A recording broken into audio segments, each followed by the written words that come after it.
Hi and welcome to The Practice Gap, the podcast for closing the gap between the practice you have and the one that you want.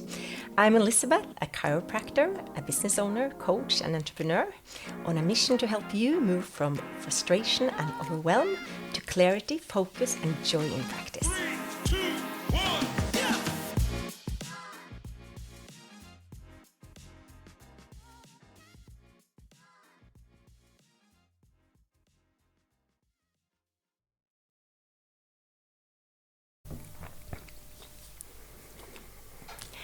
Hi, Anders Kvarme, and welcome back to the studio. Thank you for having me again. Yeah, now we're going to have a little AI and artificial intelligence 102. Yeah. We had a 101 in Yeah. the last episode. Yeah. So if you're completely new to AI, please listen to the other episode first. It's super fundamental to listen to that. And if that was a bit overwhelming, hear it one more time and test it out before you hear this, because this will overwhelm you even more. Anders is an osteopath and Yeah, dietician. you can say both. Yeah. Dietician. He has a lot of gifts. He loves his work, and AI makes his life easier because he can spend more time treating patients and less time doing boring stuff that he needs to get done. Yeah, and a happier wife. Before, when she called me after work, I said, I'm just writing journals. I'm finished in 10 minutes. I always said 10 minutes. And 1.5 hours later, I just, okay, I'm in the car now. Okay, so that, and I don't miss that era. That's in reach. We are in an age where this is actually doable, where everyone can just be finished. Like you said, 10 minutes after they're done, you're done. You've done everything. Let's make that next year's goal, to be done when you're done. Yeah, but that is a super goal, actually. I'm a bit fan of setting goals and plan to make the goals. So that could be an advice in January. You get an expert in just clean up your journal notes. That's it. And the next month, you take another one. Yeah. Okay, so this episode, we are going to paint the future you are going into if you learn how to use AI. I am a kind of therapist that likes to be available. So every new patient in my office, with a few exceptions, almost everyone get my phone number so they can reach me. I always tell them when you give out your phone number and your mail, then many of them will not use it, but they know you are available. So maybe once a year you just get a text with an easy question. I don't get a lot of mails and texts from patients, so it's not a super burden on me. But when I just get a mail that one time they need an answer from me, it's actually very important for them to get a proper answer. Yesterday, this happened yesterday. I had a patient mailing me. She had what she thought was a trigger point in the top of the sternocleidomastoideus, but it wasn't painful when she touched it. So then I was like, I'm always in a hurry, and I just told Text Expander, ask her to go to the dentist if she doesn't feel sick, and just explain that this could be a lymph node or something like that. And then it just explained that like good, but I thought it was a bit technical. So I was like, this is a non-professional, explain simpler and a bit longer. And then I was done.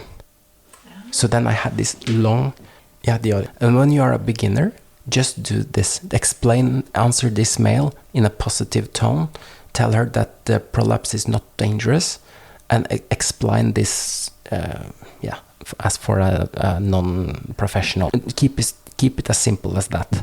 Maybe next year in May, you are a super advanced user of ChatGPT. You can, when you get the answer, I always paste it into Outlook, and I add a few sentences myself and correct a little bit here and there. I find that sometimes quicker than just make them ChatGPT rephrasing it. But when you have written that mail perfectly tailored as you want it, you paste it back to ChatGPT to feed it with your information and your way of writing, and then it will remember it. When you say feed it into, how do you do that? most of the time I wanted this mail to be like this. Remember how I explained this to the next time I need it. Yeah, so it has this function now that it remembers a lot of things you have talked about with it before. So there is several ways of feeding it actually, but that's the sort of the next level from the very easy way of doing it. So let's just sum up this one. Okay, so if you can use it to communicate fast with your patients who either sends an email or word about something, or sends an SMS. Yeah. And to all of those, I know there are some colleagues of mine who are super hesitant to give their phone numbers out or the mail. Yeah. And I'm very happy that you have the same feelings as me there. Yeah. It's very, very seldom that they use it. Yeah. It's almost, and they always start, I'm so sorry for contact you. Yeah. And sometimes, at least when I get an SMS from a new patient saying, "Oh, my friend told me to contact you. Yeah. Could you do you have a time for me?" Yeah. Which that is a good. Then that's a Yeah. great thing to actually say. But it's a wonderful service. Yeah. And when I give away my number, I make it as a joke.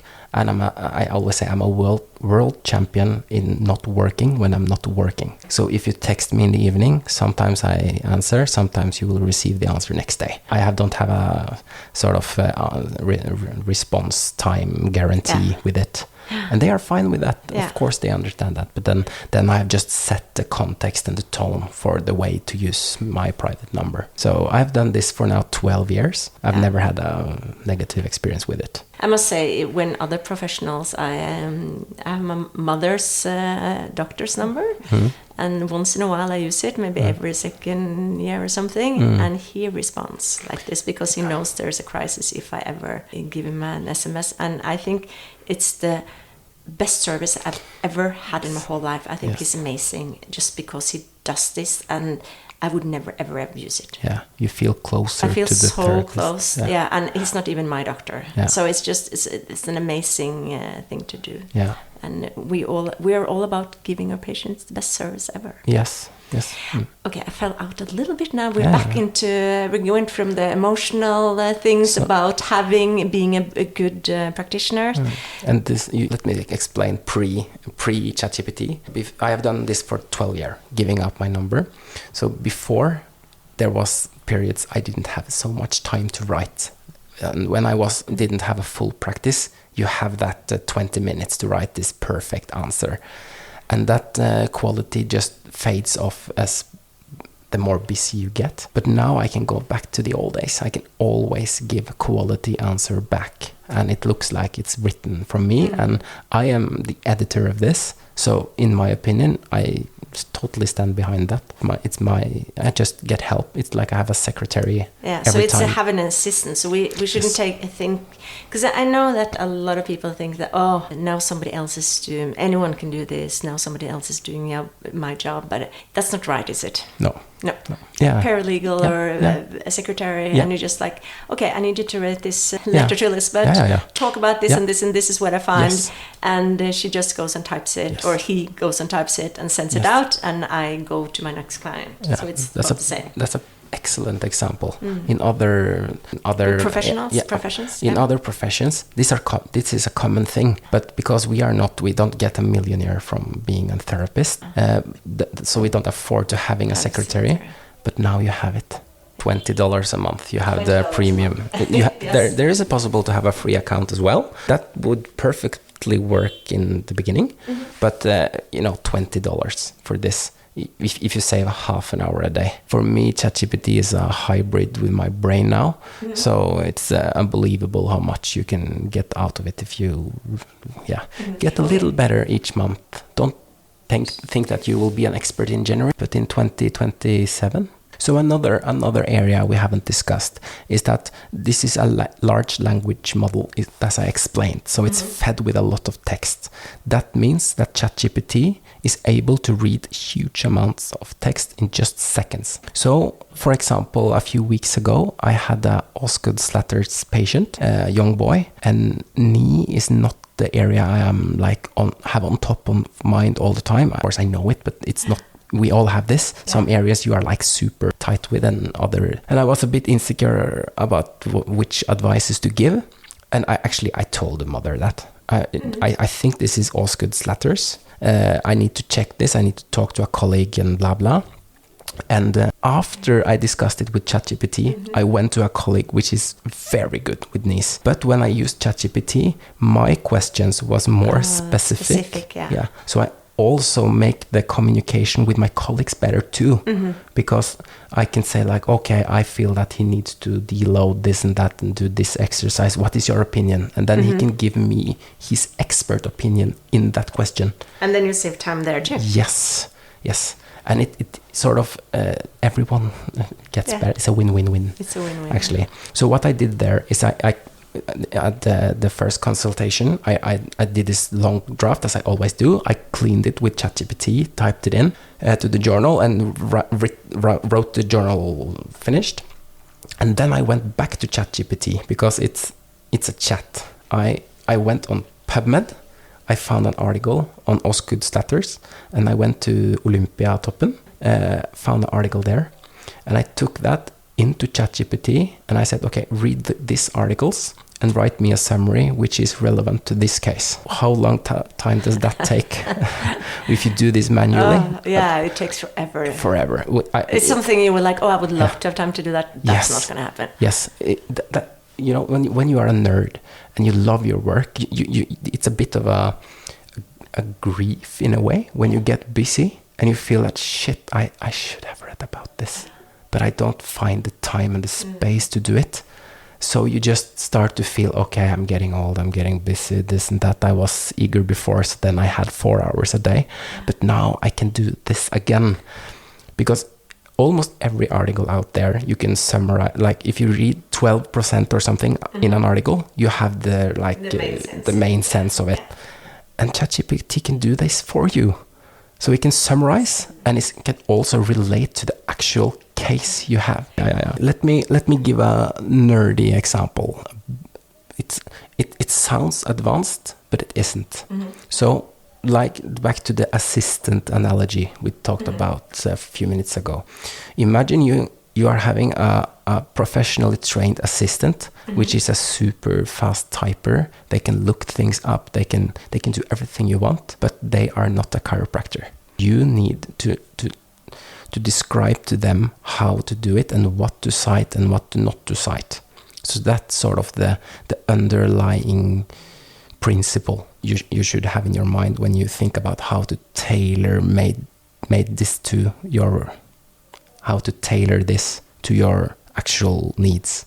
Okay. So, for example, as a dietitian, I have a few areas of expertise there as well.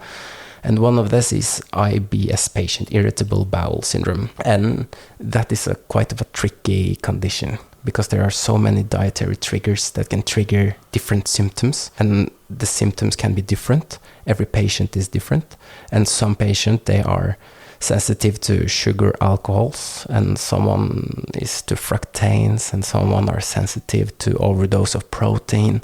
There is so many variables here. So, and I like to, when people come to me, that I am the expert. I never give out just one recipe, like just follow this low food map diet here.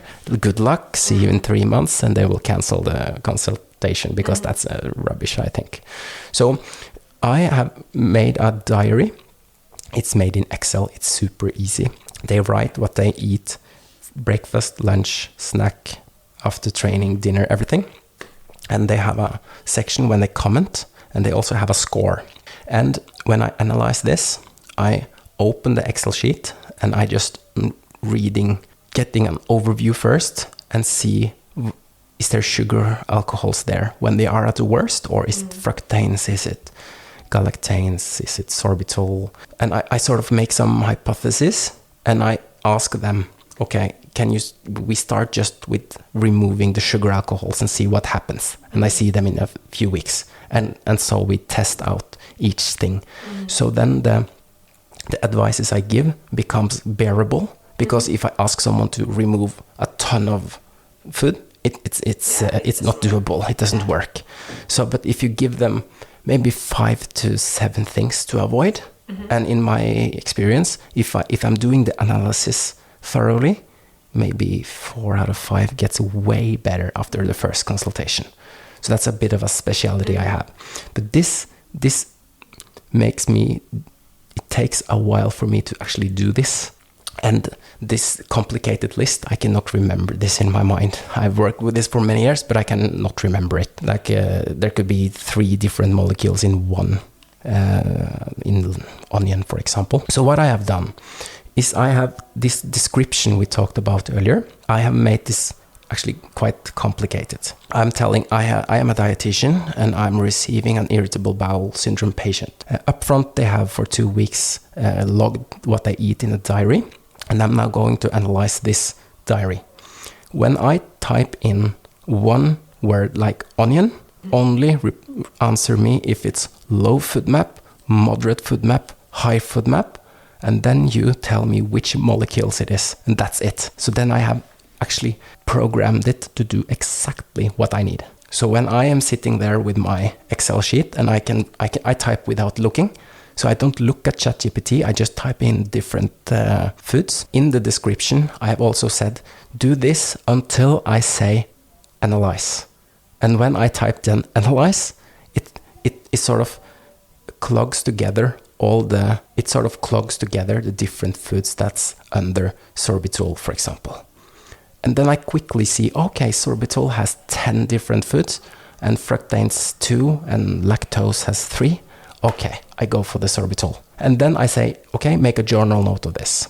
And then I also have in the description then, I have said when I write journal, just the word journal, that's it. And then I have this description of how to write the journal. So I have up front analyzed this and blah, blah, blah, blah, blah, blah, blah, everything in detail how I want it, and summarize the findings. This was the findings, and we are going to focus about sorbitol, because that's the most,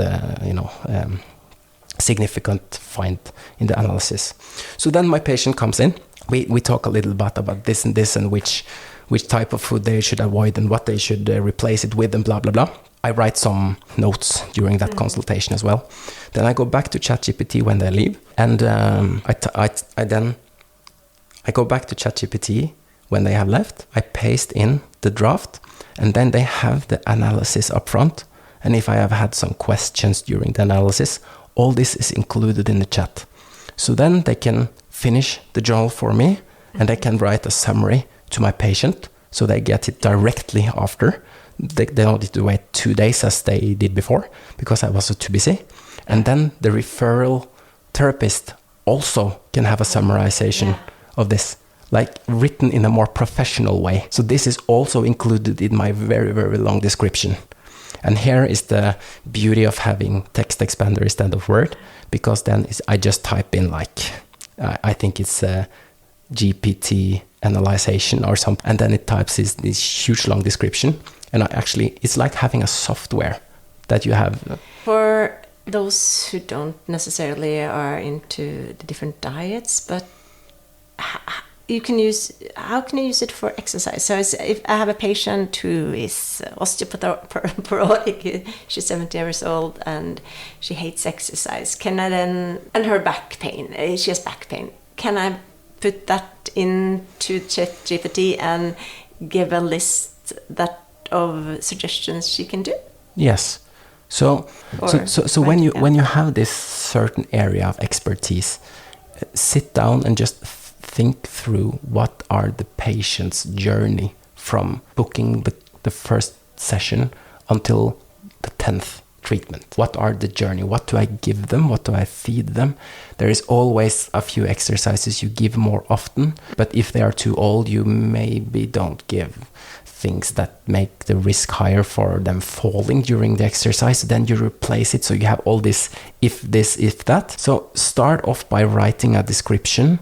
So if I take all we usually give we give many advice, but some are our favorites. That's for everyone. Yes. So if I feed that into it, like my favorite exercises, and then I can say, okay, she's a pregnant woman, this and this age,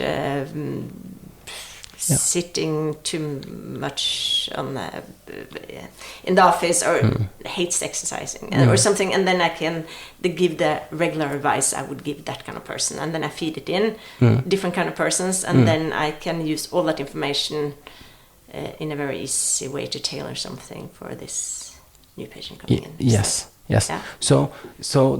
Again here, if you have a certain thing you need to tailor ChatGPT to help you with, don't think that, okay, I need to develop this and have a full day at work doing this.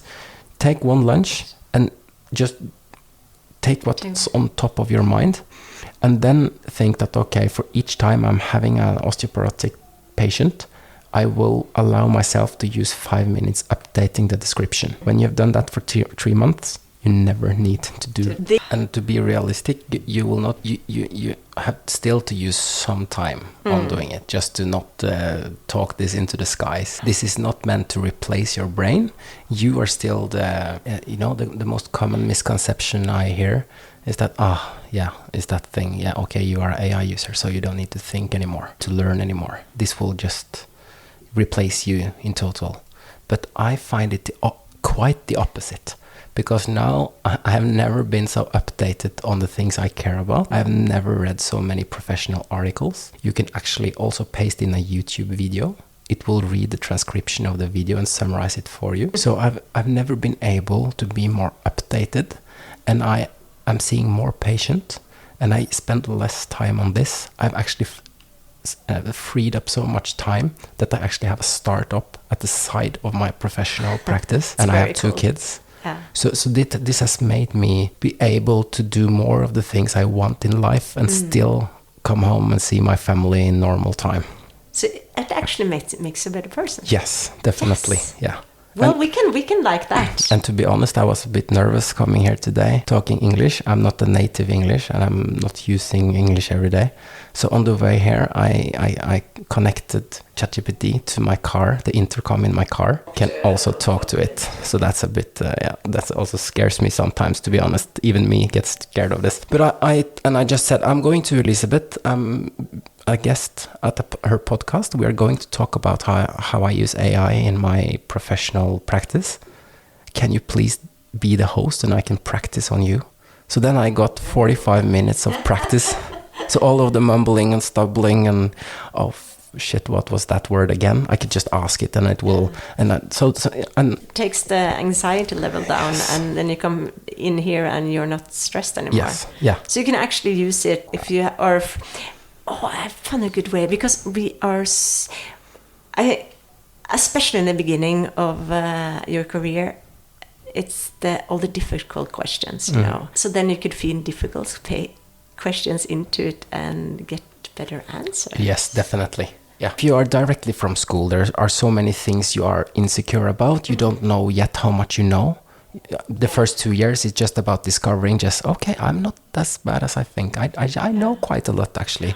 So then to have a sparring partner, they will never judge. Yeah, and if you have a mentor or colleagues you learn from, you can ask more intelligent questions. You don't come like fresh, feeling like a newbie asking shit you should know. So you can just, take the little burden of it before you ask, as I did today in the car, just snubbling and bumbling a little bit with myself before I came to you.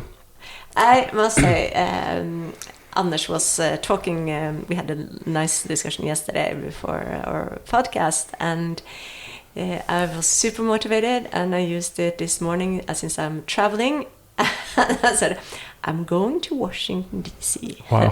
Yeah. This time of year, I want to pack very little. What should I pack? Yeah, how to pack to blend in as a MAGA fan. and then also a woman. It was so much fun when it came out. 4 shirts, 2 pants. And I thought about it, it's like, you're completely right. And you always pack too much. Yeah. And it was really, I know how to pack, but it was a fun thing to do. Yeah. So you can use it for all these, it's actually quite fun, and it makes you think a little bit. Yeah, like here a few weeks ago, my goal is to always shop as much food as possible, so I have for the entire week. But sometimes I fail to communicate with my wife about this, and then we both had bought this paprika package with 3 paprikas, so we ended up having 8 red peppers. Peppers. Yes, red peppers. Okay. Yeah. So she had also bought this 3-pack with the pepper, and we had actually 8 peppers. So I just, what to use? How do I? Yeah. So I asked ChatGPT, okay, I'm a bit tired of the Nordic foods. I have eaten a lot of Asian foods. Do you have something from the Middle East or Africa? And then it suggested a dish called shakshuka. I've never tasted it delicious. before. I've actually made that. Yeah. I have never seen it before. So then I just, from the things I had, I also then told ChatGPT that I have eggs, I have this, I have that, and it suggested recipes out of the ingredients I had. One of my colleagues, she said yesterday that she used ChatGPT to say, I have this in the fridge, and I think is it right that you can take a picture of it? No, maybe she yeah, that could be. I haven't tried that before. Yeah, and she said she had used it. I think she actually took a picture of the fridge. What should I make? And then they made some recipes. That's very cool. Yeah, that's cool. That's super cool. All right, we are falling off on a limb. What we can sum up is it's super exciting, and we shouldn't be scared. We should enjoy it, and we should find ways to make AI part of your life. Make our life easier so we can spend more time being together as people and with the people we love, to free up time to do things that matter. Yes. Yeah. Perfect. Yeah. Thank you so much, Anders. I know I'm going to invite you back. It was nice being here. Yes. Perfect. It was fun. Thank you.